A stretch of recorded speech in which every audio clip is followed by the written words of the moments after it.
Hey there, rock and roll podcast fans. This is Mike Hoban. Welcome to Rat Tales, the podcast that brings you the music and stories of the Boston rock scene that grew out of the mid-'70s at the Rat and some of the other hellhole joints, each with their own sick charm.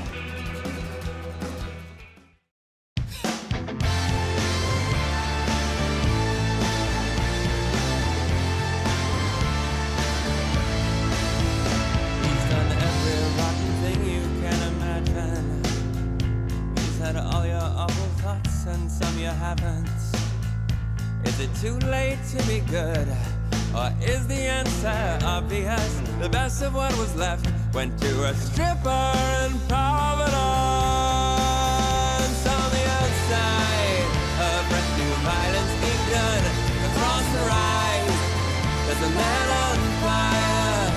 On the outside, a fresh new violence being done. Across the rise, there's a man on fire. The saddest girls cannot tell beautiful from easy.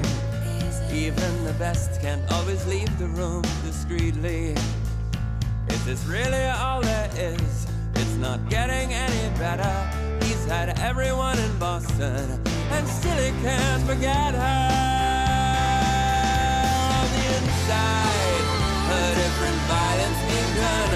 Across the bar, there's a man on fire. On the inside, a different violence being done. Across the bar, there's a man on fire. There's a man on fire. There's a man on fire. And he hopes there is no afterlife. 'Cause what would Dad say if he knew? If he knew him? If he knew? The saddest word invented is potential. The years fall down around so hard it is torrential. On the outside, a fresh new violence being done. Across the rise, there's a man on fire. On the inside, a different violence being done. Across the bar, there's a man on fire. On the outside, a fresh new violence being done. Across the rise, there's a man on fire. On the inside, a different violence being done. Across the bar, there's a man on fire. There's a man on fire. There's a man on fire. There's a man on fire. There's a man on fire.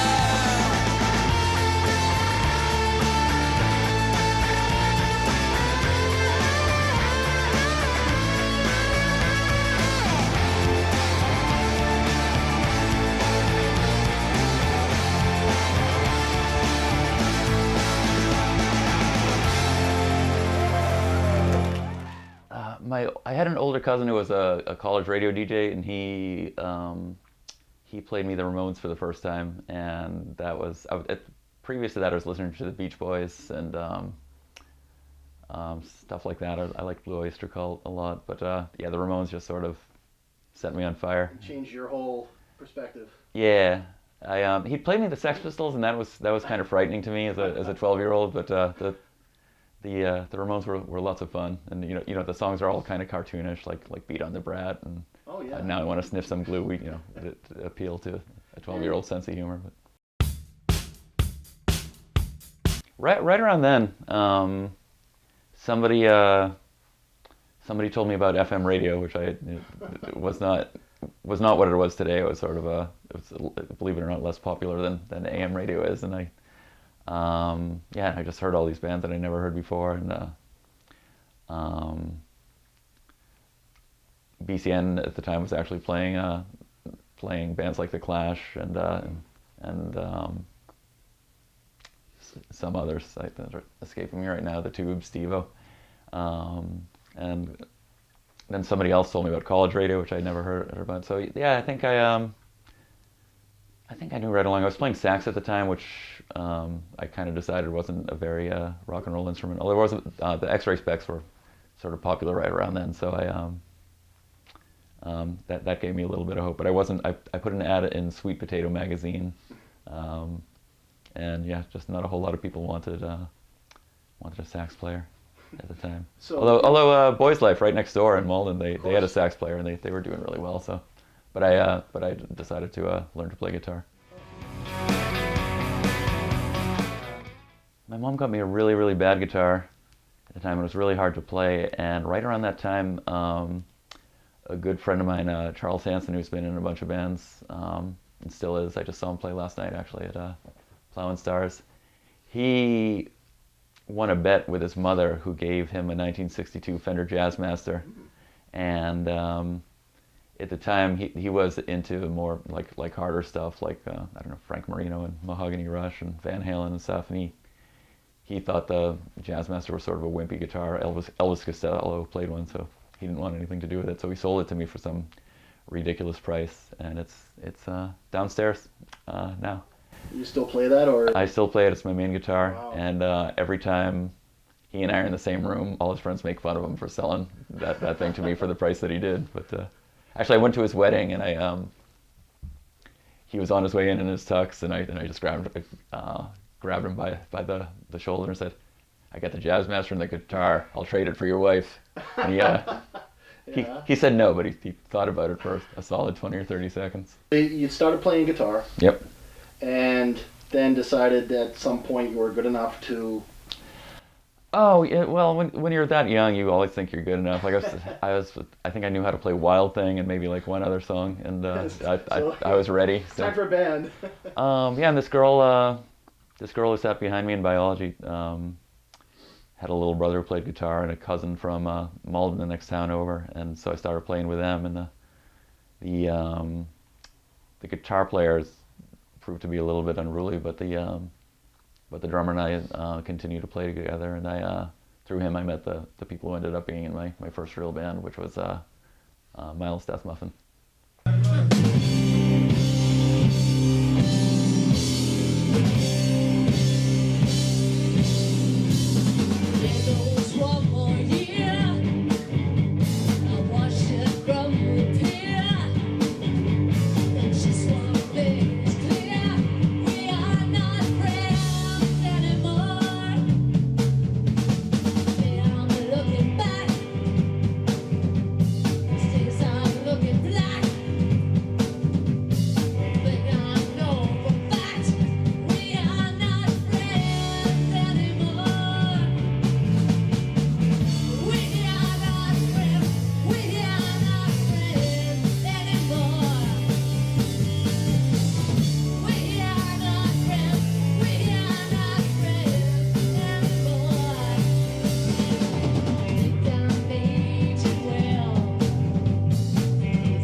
So Miles Dethmuffin was 4 pieces, right? Yep.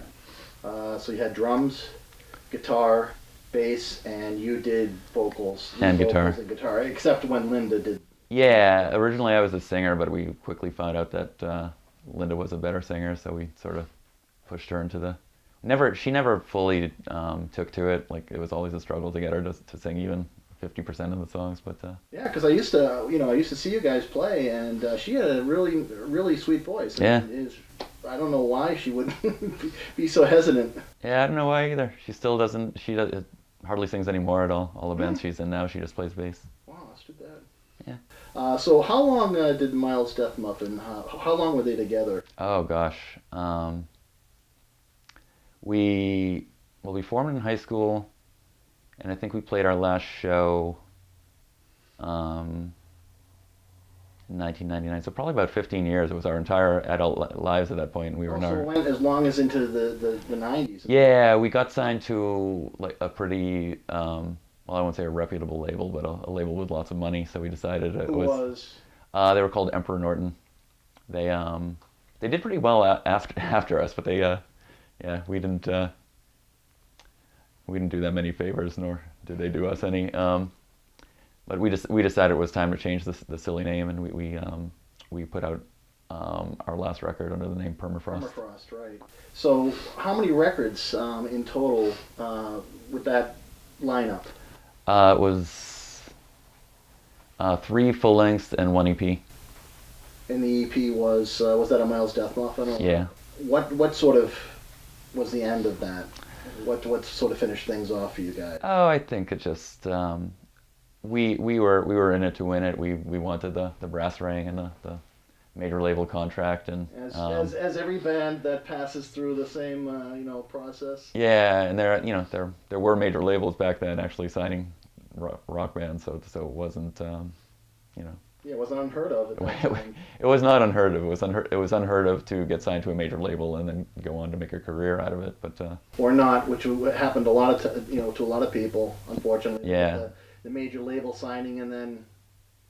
Yeah, but we weren't really thinking about that. But at that point, we were in our early 30s, and it just became clear to me that it wasn't going to happen. So I just called it a day. So was it your decision or sort of? Yeah, well, I quit. I told them they were free to go on without me, but I was writing most of the songs. So.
Decide to do? Did you take some time off? I decided to retire, but it didn't work out.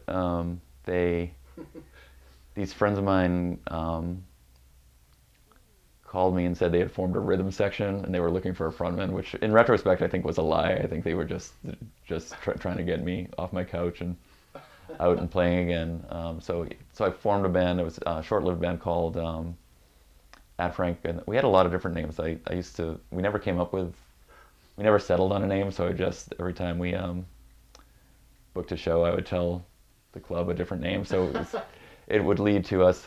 We'd arrive at the club, and it would say on the sandwich board outside, "Add Frank and the poor excuses for men," and then they'd be mad at me for the night. But but the Ad Frank was always in there, so the people would know there was some continuity between the bands. yeah, it was the same band. And then at the same time, Randy Millman, who booked TT's, asked me to book an acoustic night once a month at TT's. So that kept me out and playing, and I had a way to play my new songs. And yeah, there were these guys in this band called Quick Fix who always used to come to my shows, and we became friends. And at one point, I asked them to if they would back me up, because I was sort of antsy to play a rock and roll show. So if they would, and it was supposed to be just a one night thing, but we played the one night, and then somebody else asked us to open for them, and then and that band ended up lasting like almost another 10 years. I think that was At Frank and the Fast Easy Women.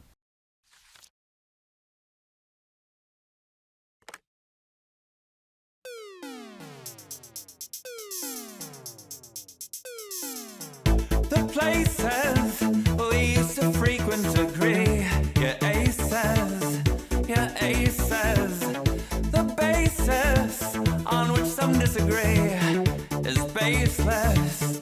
It's baseless. These changes, why aren't they phasing you? When you're crazy, don't you know I'm crazy too? These changes, why aren't they phasing you? So crazy. All the winter through, I'll be missing you. When you forget about me, I want to forget about you too. All the winter through, I'll be missing you. When you forget about me, I want to forget about you too. The weekends, some days the weekdays too, are cheapened, cheapened. I depend on you for strength and food, and I'm weakened, so weakened. How are you sleeping? How do you even eat when you're beaten? How do you still have me beat? How are you sleeping? How do you even eat? Cheapened. All the winter through, I'll be missing you. When you forget about me, I want to forget about you too. All the winter through, I'll be missing you. When you forget about me, I want to forget about you too. So bring back the spring, make it fast. I will comply while I last. Through the week, through the month, through the year, I should be there, or you should be here. Oh, oh, my baby.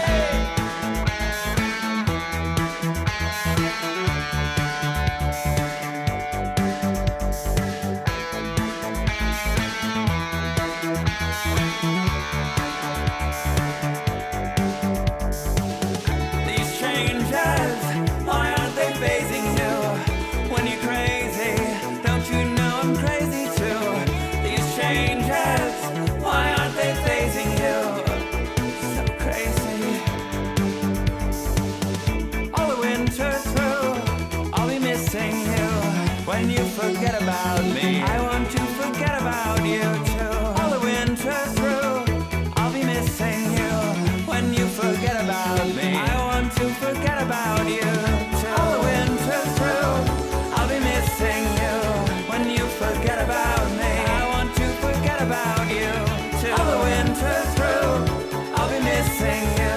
When you forget about me, I want to forget about you too.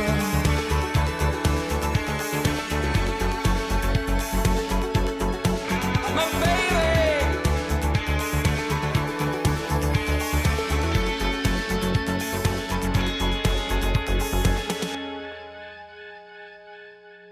Now, I know that there was a CD out. I guess they're CDs now. I still call them albums, but Mr. Fancy Pants.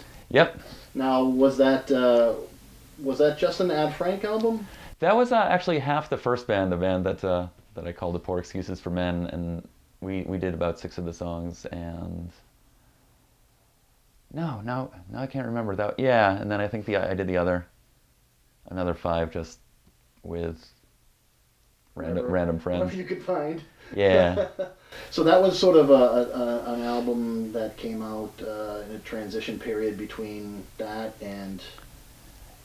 Yeah, but between the solo acoustic shows and actually having a regular full time, and it sounds like it too. It's all over the map. There's sort of, kind of faux techno songs and kind of grunge holdover songs and acoustic songs, and it's a mess. But I don't choke on a lump in my throat. I might hang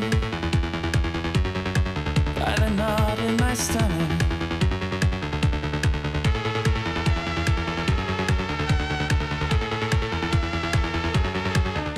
Well, I sort of resolved that I wasn't going to try to shout over a loud rock band anymore. So it's result of me being used to just singing over an acoustic guitar as opposed to trying to sing over a loud rock band. But that went out the window as soon as the Fast Easy Women formed, because those guys were pretty loud. Now, the Fast Easy Women, is that still continuing to this day? Or? No, I called it a day with that one too about a couple of years ago. So is this retirement for you, or are you doing acoustic again, or? I would do acoustic again if anybody called me up and asked me to do a show, but that petered out a little bit. But no, I play guitar in a band called Lifestyle, and yeah, I just play guitar.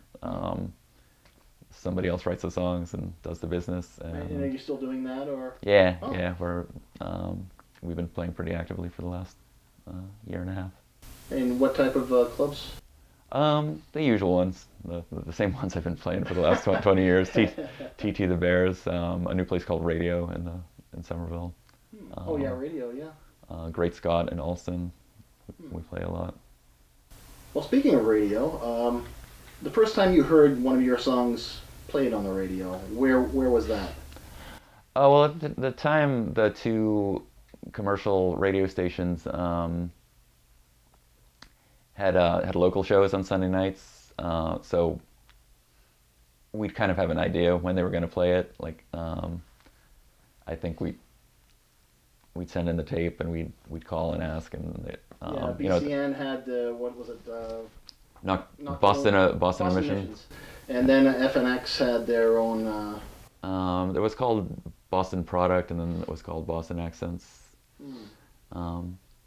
And yeah, so it wasn't like a big surprise. We would kind of all make plans to listen to the show. And did you ever get into any kind of a rotation? Make it off of that, out of the local and get played during, the big hours. Well, they'd have like a featured local song of the day, and we would do that. But with the Fast Easy Women, actually, ERS, the Emerson College radio station, they changed from like a sort of free-form format where they'd have the folk show in the morning to a jazz show in the afternoon, and then a classical show, to just doing sort of, it was weird. It was folk, but it wasn't. It was like my kind of folk. It was like Leonard Cohen, Tom Waits, stuff like that. Marianne Faithfull. So it was really well timed because my stuff fit right in, and I was in pretty regular rotation with them for a couple of years. And yeah, I definitely don't begrudge. I mean, the fact that the 2 commercial radio stations actually had a show dedicated to local music is not a small thing. They don't have that in every city. So that band Bulkhead used to refer to WBCN as Weekend Father in terms of their treatment of local bands, but it wasn't nothing. It was pretty significant that they would play us at all, and a lot of listeners just didn't tell the difference. They would just have the radio tuned to FNX or BCN, and the local show would come on, and they'd keep listening. But yeah, definitely the airplay I got on the college radio stations definitely sustained what my so-called career for probably another 10 years longer than it should have.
Now, back in the, you started in what, the mid '80s with, Yeah.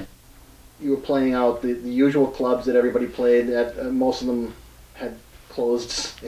Yeah, TT's is the only one that's still going, and the Middle East was Middle East. just starting to book rock acts. They had like Middle Eastern music, as you would imagine, in Belly the dancing. back room, and then Billy Ruane stumbled back there one night and decided it would be a good place for rock bands. And somebody listened to him. Well, he was, you know him, he was pretty persuasive. Yeah. He talked to Joseph and Nabil and got I think Tuesday nights.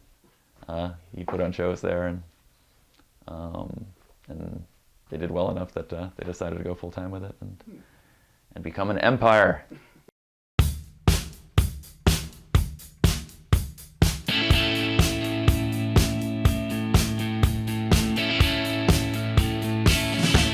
Unbeknownst to us, because we were still listening to like the commercial radio, so we listened to like a lot of like, unbeknownst to us, because we were still listening to like pretty commercial radio station stuff, like new wave, like they called it college rock then, I think, but now they call it, I don't know what they call it now, alternative, I guess, but like the Alarm and I don't know, Cactus World News, stuff like that. But yeah, Boston was a pretty hard rock town then. We learned that pretty quickly. There were like maybe 5 bands in the whole city that didn't sound like AC/DC or Motorhead. They were good. It's like definitely in retrospect I like a lot of those bands, the Bags and the Titanics and the Neats. So we had a really hard time fitting in. We had a hard time finding compatible bands to open up for. There were a small handful, I think Dump Truck. We got to open for Big Dipper, we liked a lot. There was a band called the El Caminos. And I'm probably missing one or two, the Cave Dogs. The Blake Babies, who were actually our same age, but they took off pretty quickly.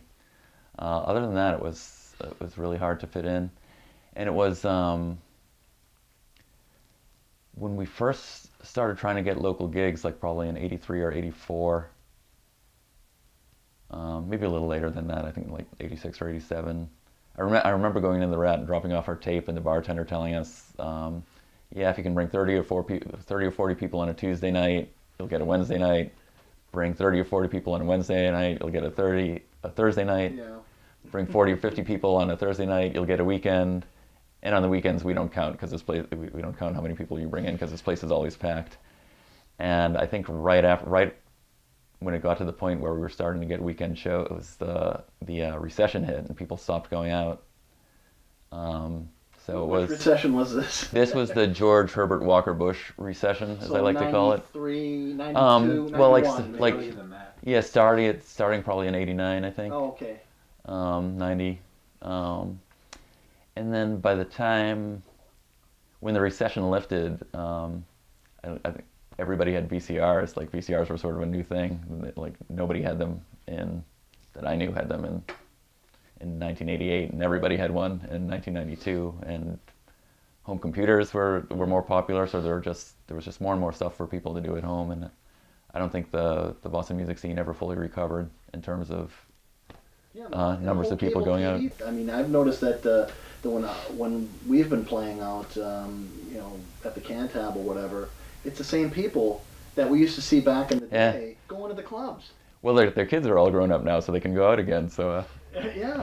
Yeah, we were told at the time that the bigger bands in town, like Scruffy the Cat and the Bags, that they were all pretty much making a living playing rock. They weren't getting rich at it, but they would be playing like Thursday, Friday, Saturday at a different club every night. If not in Boston, there'd be one in Gloucester or Billerica, or there were places to play and people going out to see them. Grover's in Beverly. And Grover's, yeah, that's the one I was trying to think of. And then you'd have like Edible Rex over in Billerica. Yep. And it was spread out, but there were choices. Yeah, and people from the suburbs were going, and also we were talking about radio earlier. I feel like it was a little more integrated then. Like FNX and BCN would play Dump Truck in the Dark and Big Dipper in between, national acts in between U2 and whoever else they were playing at the time, and it wasn't. They didn't make a big deal out of the fact that it was a local band. So we'd go out and see Dump Truck or the Zulus, and we didn't even know they were local until we started seeing them around other places. We just thought they were like and the Cave Dogs were getting a lot of their first album got a whole lot of airplay on BCN and FNX. I mean, I think when it came out, there were 4 or 5 songs that I had heard on the radio umpteen times before the album was released. Yeah, like over the years too, because that first album was patched together with a bunch of singles. Yeah. They weren't singles. I think they just released. They were like radio singles. Radio singles, but yeah, and then probably around the early '90s, we were all like working at Copy Cop, and all the guys from all those bands, the Bags and Big Dipper, started applying for jobs with us. So the recession hit them too, I guess. So now these days you're still doing the band called Lifestyles, is that? Yep, Lifestyle. So, Lifestyle. Yeah. Okay, and the usual clubs that still exist. Yeah, well, that's just to show you how. I mean, this is fairly typical. Of how the economy of music has changed. The singer from Lifestyle is in another band called Freeze Pop, and they kind of made their mark by having their music featured in video games. Really? A bunch of ones that I haven't heard of, and then like Rock Band Guitar Hero, which is kind of funny because they don't even have a guitar player. But yeah, so they made I think a fair amount of money from that, and also got a fair amount of fans. really all over the world through that. So let that be a lesson to you kids. If you want to make money in rock, get your song on a video game. On a video game.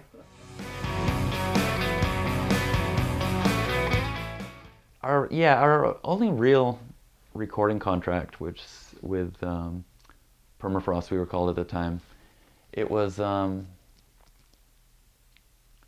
It's actually kind of funny how that happened. I think the owner of the label was. He went to Harvard, so he was kind of familiar with some Boston bands and knew some people. And he had a band himself called the Virgin Whore Complex, and through a mutual friend, I got a hold of their single, and I loved it. I listened to it every day, and I wrote them a fan letter. I think I wrote it in crayon. I'm not sure.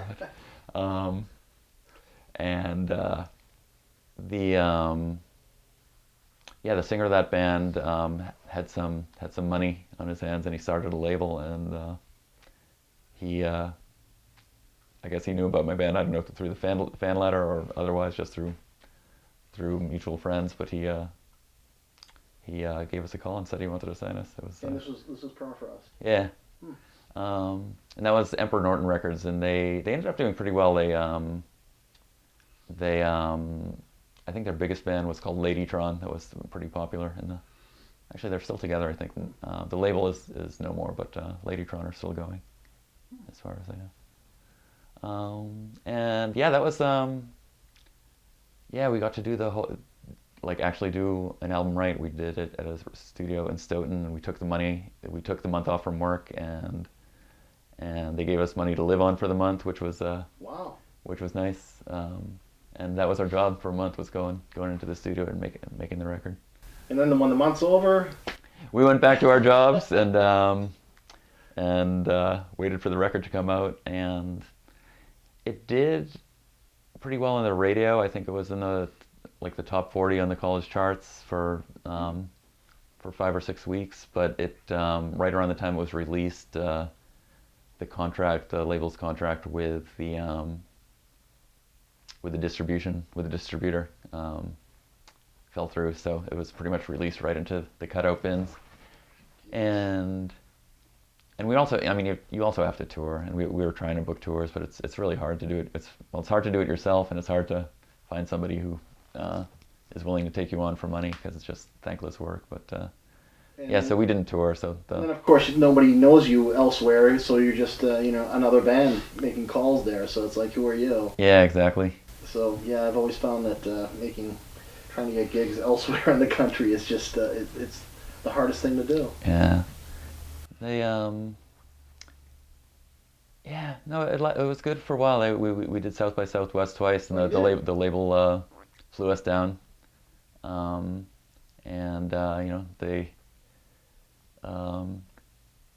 I don't know. They used to take at first they were taking us out to dinner a lot, but I think by the end it was separate checks, and we saw which way the wind was blowing. They dropped us the way you break up with a girl in junior high. They just stopped returning our phone calls. Oh no! But would you say that was probably your biggest gig ever in a band, is playing South by Southwest? Yeah. The first one was, that I think by the time we went back a year later, I think there were 10 people in the audience, and we knew 8 of them. So. Oh. But yeah, the first one was we were on a great bill playing with lots of people we didn't know, and just sort of assumed that was going to be our career, at least for a little while. But. Will you die before I tell you? Am I dying in permitting? Is it raining in your city? Do you even think I'm pretty?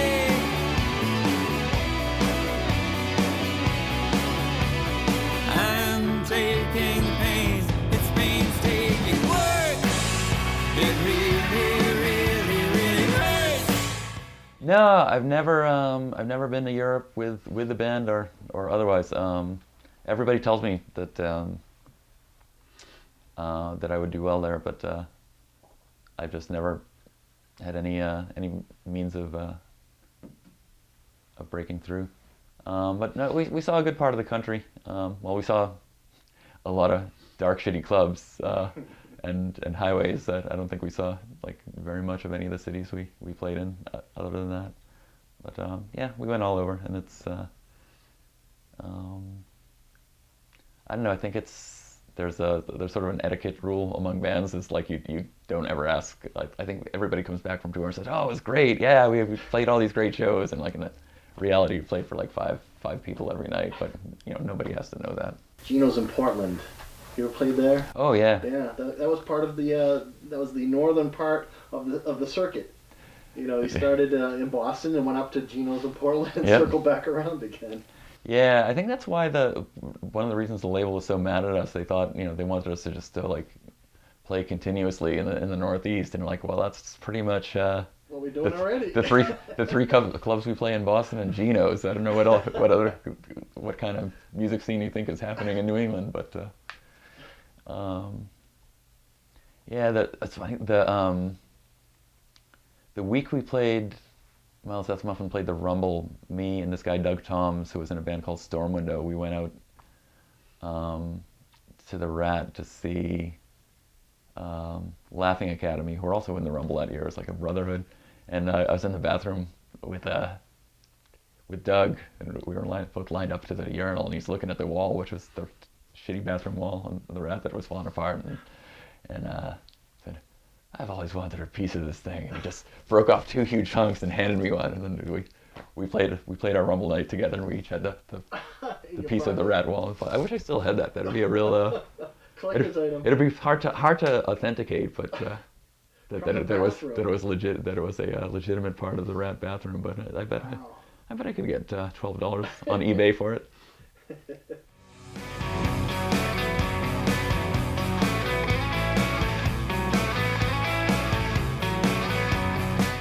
It was a tape. It was the cohabitants that we were talking about earlier. The cohabitants the chorus was "I Can't Stand My Life With You," and it did pretty well on the radio. I think it hit a chord with a lot of people. It didn't hit a chord with the poor young lady that I wrote it about. But so it was a real situation. Yeah, I was actually still dating her at the time it came out, which was. I didn't do well with conflict, I guess. It was a passive-aggressive move on my part. One night we were playing it, and she was out in the front, sort of screaming the lyrics back to me, and somebody put a coat over her head and walked her to the back.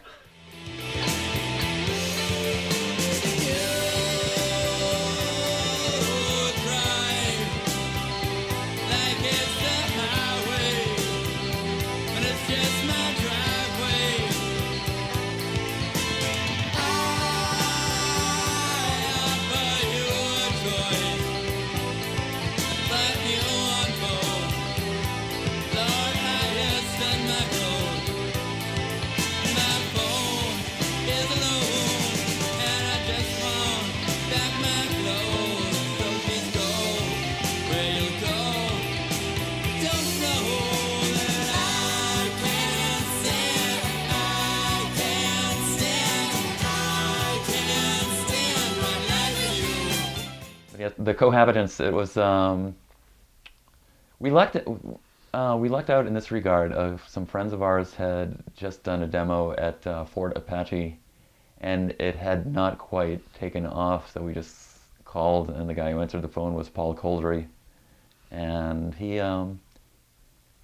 really liked us. He actually continued to record us even well after he was way out of our price range. But I think right around the time we did that tape with him, I'm trying to think, I think the Pixies record that he had done had broken, or I can't remember which record he'd worked on. It had sort of exploded, and he was, if I'd called 3 months later, I never would have had the reception that I did. Yeah, the same thing happened with Sean Slade. He was with Buffalo Tom doing their stuff, and Sean Slade became and Sean and Paul were like the 2 big guys at Fort Apache at that time. Yeah, and they worked together a lot, and I think it was just luck that Paul answered the phone and not Sean, it could have gone completely. I mean, I got to know him later, and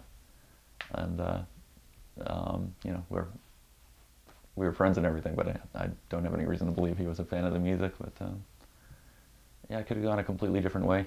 And I think I specifically asked for Sean because I'd heard that Paul was a little too hands-on, and he took a little bit of offense to it and said, "No, I don't make bands do anything they don't want to or aren't into." So yeah, that was the beginning of a pretty long and fruitful, well, I guess it wasn't that fruitful relationship. But Fort Apache, now didn't they move out of Cambridge? Yeah, Vermont or something now. Gary Smith, who owns it, I think is in New Hampshire now, and Joe Harvard, the other owner, is in New Jersey, I think. And yeah, everybody's pretty much gone their separate ways. They were in Roxbury when we first started recording there. They had the Roxbury one and the Cambridge one. Yeah, and they had one on Northampton Street in Roxbury, and that was kind of all right. And then they moved to a different place, and we did okay there. But I know a lot of bands who got mugged on their way in. Yeah, so I remember that area very well. That didn't last so long, but yeah. So we did that tape at I think they had Fort South, they call it. Yeah. And yeah, and it was just on cassette, and yeah, and I don't know if they still do. In those days, you'd give the cassette to the radio station, and if they liked it, they would put it on what they called a card, which I guess was just a sort of higher grade tape, or just easier to cue up somehow. Yeah, that did pretty well on college radio and on the aforementioned local shows and the commercial stations, and we sort of cobbled together all the demos later and put it out on a record. I think it was probably one of the last albums from that era to come out on vinyl. And we kind of knew it was a commercial mistake that we really ought to be putting it out on CD, but we just really liked vinyl, and that was our dream to put out an actual record on vinyl. And now it's coming back, so I guess there was still time. But so that was a single? No, it was a full length. Full length. Well, 9 songs. It was Vinyl, yeah. That was full length for us. So your friends, they think I'm weird, and now I'm hearing things I had nothing to lose but face, but I never had much of one anyway. It wouldn't help anything, and so I let them pay to their gossip and their chatter. But I would not have come if I'd known I was just clutter.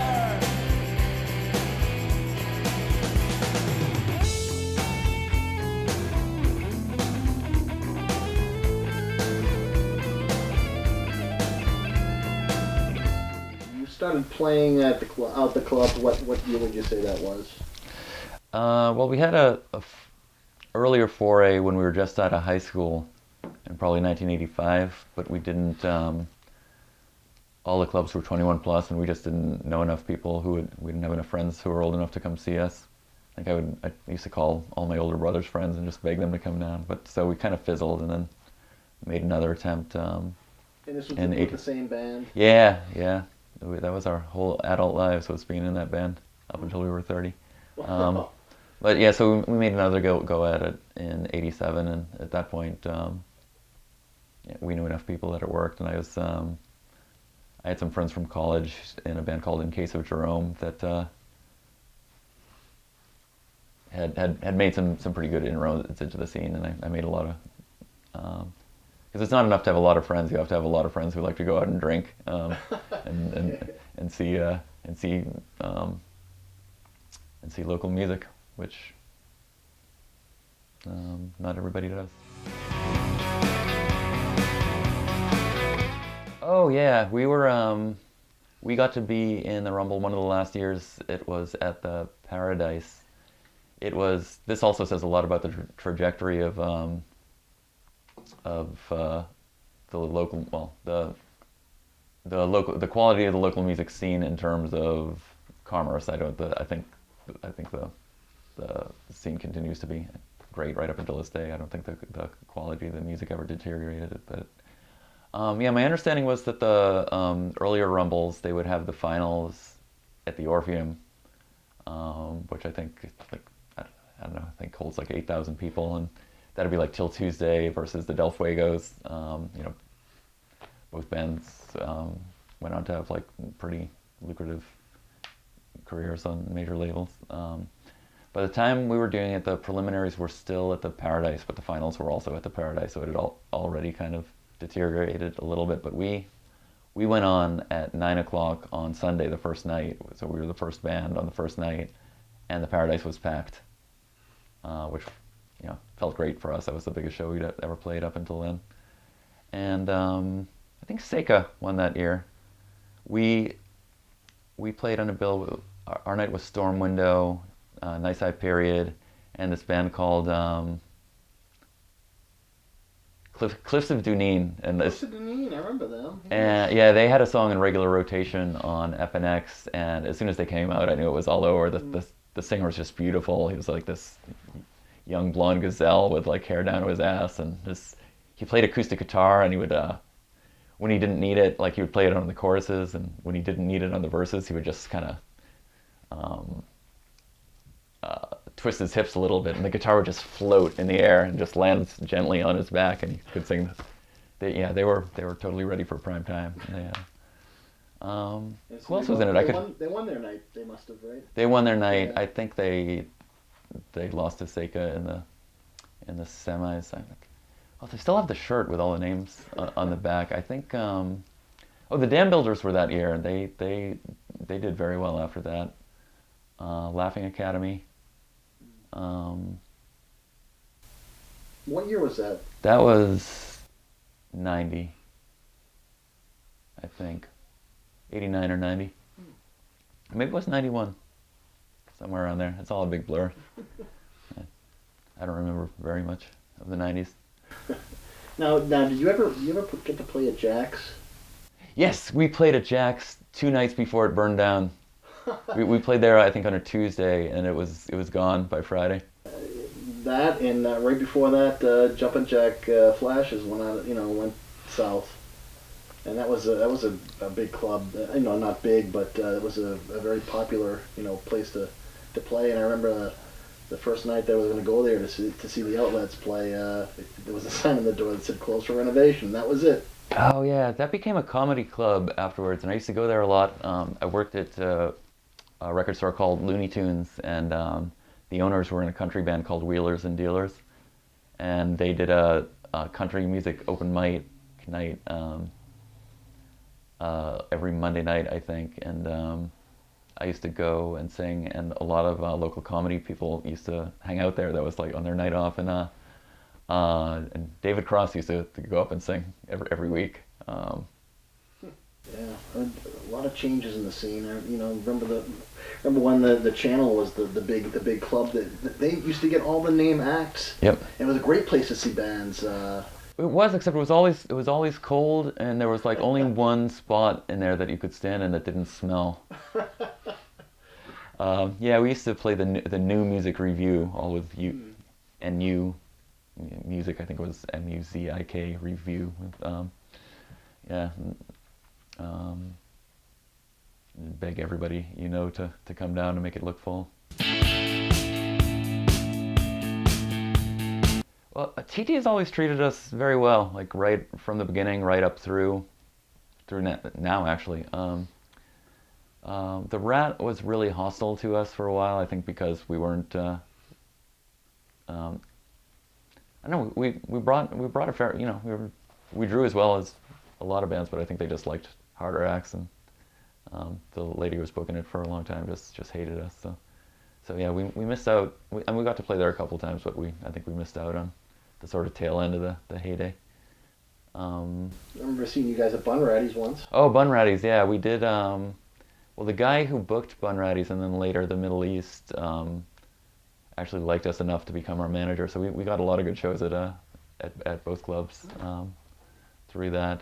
That actually one of we put out one record on a label called Rainbow Quartz, and we got that deal because we got to open for an English band called The Dentists, that were on the label, and we made friends with them, and through that we got the record deal, such as it was. Yeah, but Dailies I liked a lot. When we first started playing there, it was it was a kind of a rougher crowd, and it was like they had harder rock acts, even harder than the ones I was talking about. And I remember going there a couple times, and I would always order my beer, and they had these big solid mugs with these thick handles, and I would always order it with one of those, so that if anybody messed with me, I could just clock them over the head with it. And then they started opening up to more acts like what we used to, and they started booking Monday nights there because the scene was doing so well at the time. This was in, I think, 88, 87, that if you were in a band, you were probably playing Thursday and Friday and Saturday, so you'd never get to go out and see a band. So they started booking like headlining type gigs on Monday nights so that people could go out and see their friends play. Wow. And yeah, our first show there on that Monday, we went on second, and the band on first was Galaxy 500, and the band on Afros was the Blake Babies. And 6 months later, we were kind of scratching our heads when we were wait, those two bands just took off, and we're kind of still treading our wheels. What happened? Jumbo's in Jumbo's in Somerville. In Somerville, do you remember that? I played there once. So that's funny. That place had. I have to remember what's now. I've lived in Somerville for the last 10 years, and for the life of me, I can't remember where Jumbo's used to be or what's there now. Oh, so. I know what's across. Teal Square. Yeah, Teal Square. Yeah, it's funny because Somerville was considered the boonies then. It's like everybody lived in Alston, and and if you lived in Somerville at all, it was much closer to Harvard Square, and like Porter Square and Davis Square, where nobody had ever even heard of Davis Square. Now it's like the Paris of the '90s, I guess they called it. So yeah, a rock club. Well, there are some rock clubs that are doing pretty well there now. Yeah, one of my favorite bands in the '70s was Human Sexual Response. I actually just got to see their reunion. I was there too. You were? And Lenny was there too. Yeah, it was great. Yeah, they were a little sloppy, but whatever. They hadn't played together for 15 years. That's to be expected. I wish I could. They probably had it pretty together by the time they made it to the West Coast. They should have gone to one of those. But yeah, I loved Human Sexual Response. There's a band called Thrills that I loved. The singer Barbara Kitson just died a couple of years ago. It's very sad. I had a huge crush on her. And yeah, never got to meet her. Is that the band that became City Thrills? Yeah, exactly. Yeah. I had their single, Not Another Face in the Crowd. They're Merle Allen, the bass player. His brother was Gigi Allen. Who else did I like then? We were talking about Boys Life. They were from the next town over. I grew up in Melrose, but most of the people in Permafrost were from Malden. So yeah, they were just a couple of years older than us, and already headlining clubs when they were 15. It's funny, when they played the Rumble when they were all like 15 and 14. I couldn't go because I was too young, but I read about it. They got up on stage, and John Surratt said, "We're here to make you feel old." And then I saw they did a reunion like probably about 20 years later when they were all in their late 30s, and John Surratt got up on stage and said, "We're here to make you feel old." And it was a great line. It worked equally well for opposite reasons both times. Was that the reunion they had at the... It was at TT the Bears, and it was on Thanksgiving Eve.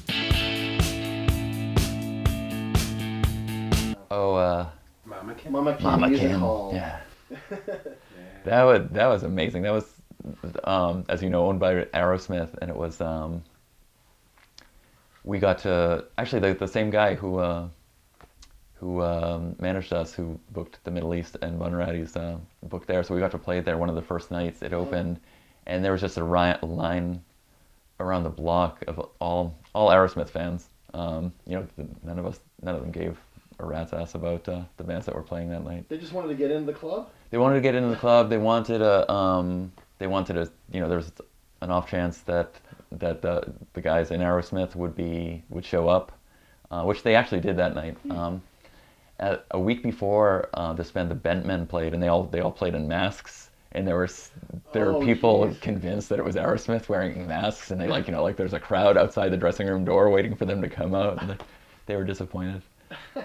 And the night we played, they had a curtain around the stage, so we're just checking our equipment with a curtain drawn, and I to check my guitar sound, I played the opening riff from Dream On, and 2 security guys came running back, like begging me to stop because it was getting the crowd riled up. They thought Aerosmith was going to be behind the curtain. So, yes, again, they were disappointed.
So, what are the other folks in Mal's Dethmuffin doing now?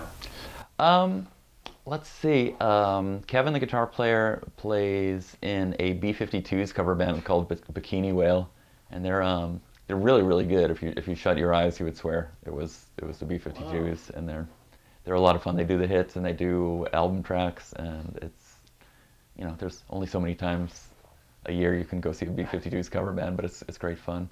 Linda, the bass player, she plays in a couple other bands that were popular when we were playing that are still going. Called the 360s were pretty popular in the 90s. Orbit also were very popular. Actually, both of them popular elsewhere throughout the country and Europe as well. She plays in a band that's sort of a offshoot of this hardcore band called Slapshot. That was they were from our area as well. They were from Malden, and I guess she gets to tour Europe like every other summer. I guess they're still really popular there. So Adam, the drummer, plays in a band called Joe Turner's 7 Levels, and they're very good.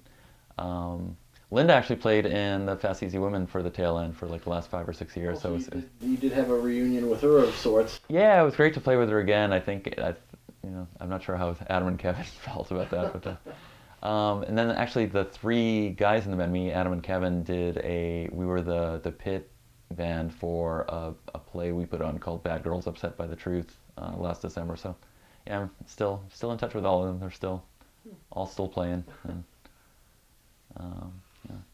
beats watching the TV. All still in the area. All still in the area, yeah.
So many bands break up, and then Yeah.